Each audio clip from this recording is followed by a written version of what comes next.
192 congressmen and 24 senators. So the base number would be 358. And one half of 358 should be what? Plus one. So in a simple majority.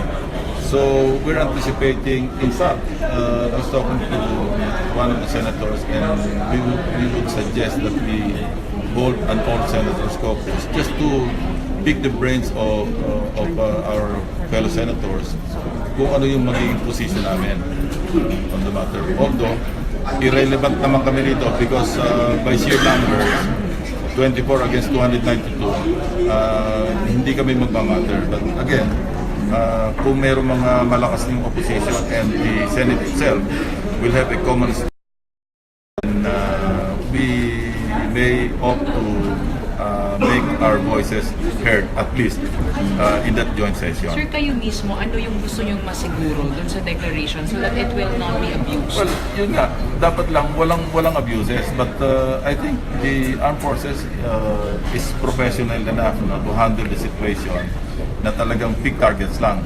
Kung ano lang talaga yung the root cause of the proclamation or the main reason, which is the Mountain Group, which is, by the way, ayaw din natin mag-escalate because alam naman natin yung ISIS, di ba? They want to control territories just like in Syria.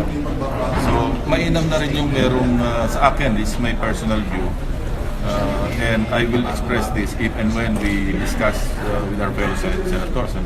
Pagbigyan na muna na i-contain talaga ng military yung situation because hindi simpleng matter ito to contend with because we're dealing with armed groups and parang may religious war going on as they would want to project, diba? Ganyan yung ISIS. In fact, they were targeting Christians in that area. That's as far as the information that was relayed to me this morning. Failure of intelligence ba yun? Failure of intel? No, you can call it that kasi paanong nakapasok yung ganong karaming armed group. Tapos at the time when the PNP was conducting operations sa Pilon, diba? So di ba kailangan we should have learned our lesson already from Mama sa Pano. No, kailangan pati pag-extricate kasama sa plano, pati yung cover, yung buffer, lahat nandyan. But why did it happen again? But hazy pa naman yung mga report, so we need really to find out what actually happened before we give judgment kung mayroong bang failure or not. So warranted ba sir na entire Mindanao kahit na Marawi lang sir yung may gulo? Well, the President will explain that in writing when he reports to Congress. So we might as well wait for the report of the President before we render any judgment on the decision to proclaim ourselves. Sir, tama ba yung decision ng Presidente na huwag na tapusin yung visit sa Russia at Gyera because of that situation? Of course, tama yun. Kasi maski state visit yun, something is obtaining here, especially in Marawi City. Dapat talaga yung Commander-in-Chief should be present. Sir, may mali ba dun sa nangyaring trip to Russia na parang lahat nung mataas na post sa security, dealing with security, nandun lahat. Kaya tuloy nung nangyari doon, in command. Well, maliit naman ang mundo eh. Maski naman nasang lugar yung mga commanders, they can easily direct operations on the ground. So, sa akin, hindi masyado malaking issue yun. The world has become smaller and smaller because of technology.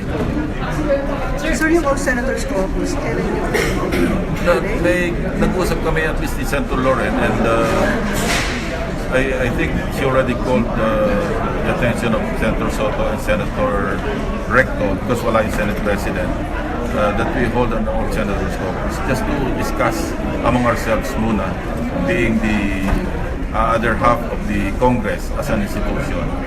Maski sabi ko, maski by sheer numbers, talaga irrelevant naman kami. Pero at least, pag-usapan namin. Before session? Before session. Yun ang suggestion. I don't know if they're present or we can muster enough members to hold the caucus. But the joint session will not happen this afternoon. Hanggang hindi pa nakapag-report ang presidente, hindi pa mag-joint session.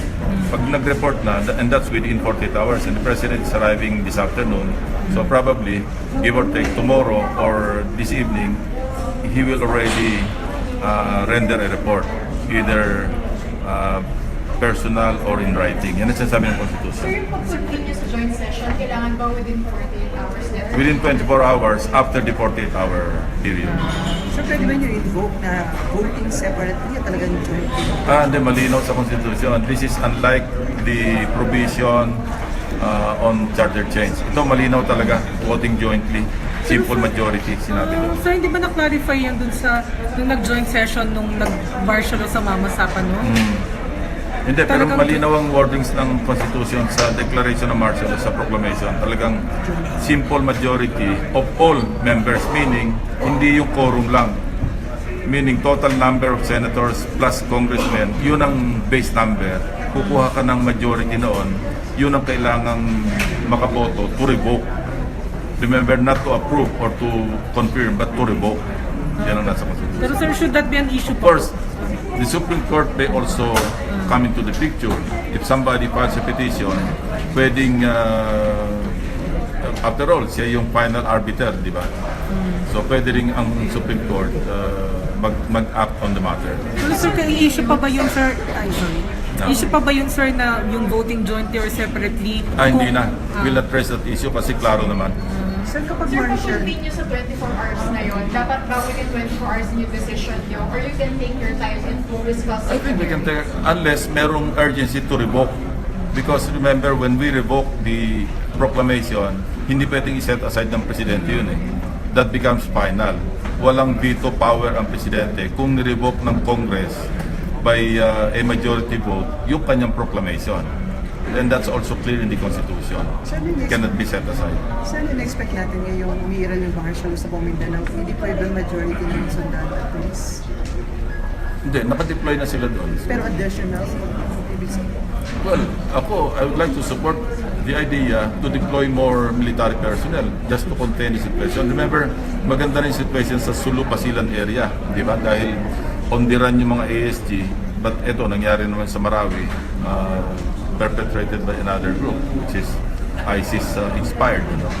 And we should really attend to this problem, and we should go hand in hand with the executive in really neutralizing yung threat.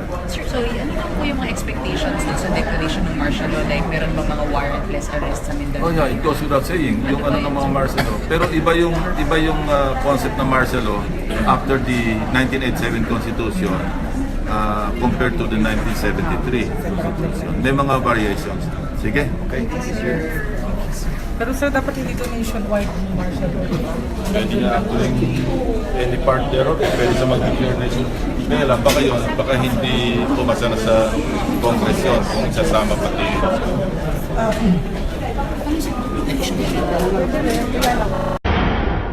Umiiral na ang martial law o batas militar sa buong Mindanao kasunod ito ng bakbakan sa pagitan ng puwersa ng gobyerno at mga miyembro ng MAUTE sa Marawi City kahapon. Pinutol ni Pangulong Rodrigo Duterte ang kanyang official visit sa Russia para makauwi na sa Pilipinas mamayang hapon.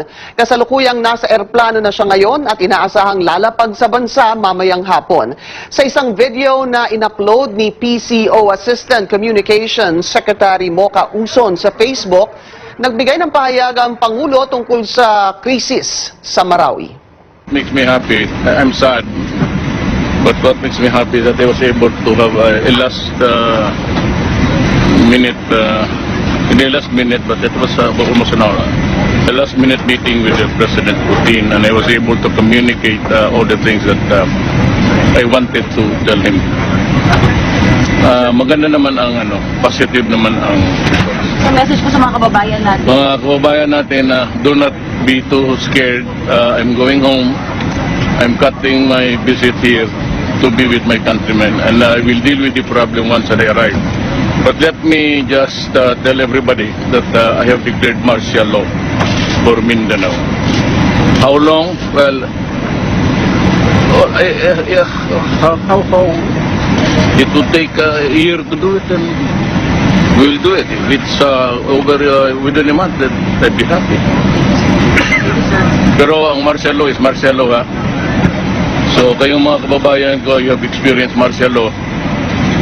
It would not be any different from what the President Marcos did. I'd be harsh. I was asked one time, I think it was during the campaign to Lasal, I was asked how I would deal with terrorism, and I said I would be harsh. And sinabi ko nga sa lahat, do not force my hand into it. But, I have to do it to preserve the Republic of the Philippines and the Filipino people. Mananatili naman si Foreign Affairs Secretary Alan Peter Cayetano sa Russia para pirmahan ang mga kasunduan sa iba't ibang aspeto gaya na lamang ng defense, security, trade at investment.